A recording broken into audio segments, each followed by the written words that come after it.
जिक्र किया आपने, हाँ, उसका क्या कुछ है, उसके बारे में जरा जिक्र करिए। 23 सितंबर को हाँ। दिल्ली के एनडीएमसी कन्वर्सेशन सेंटर में इसकी स्थापना होगी।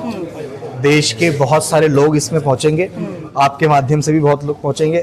जितना हमने काम किया, हमारे संघर्ष को देख के भी लोग पहुंचेंगे, और उसको पूरा समाज संकल्प दिवस के रूप में भी मनाता है, तो वो हमारे लिए बड़ा दिन है। ये बताइए कि जुड़े क्यों लोग आपसे?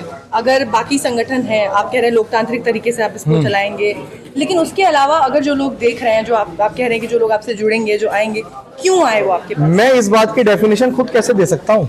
अरे वो समाज, मैं बताता हूँ, हाँ। मैं इस बात की डेफिनेशन खुद कैसे दे सकता हूँ? लोग इसलिए आए कि जो मैंने प्रेस कॉन्फ्रेंस में पूरी बात रखी है, उस बात को सुन के सहमत हो तो आए। असहमति होगी तो हमारे पास आएंगे, तो हम उस प्रशिक्षण से उनको समझाएंगे, सहमति बनेगी।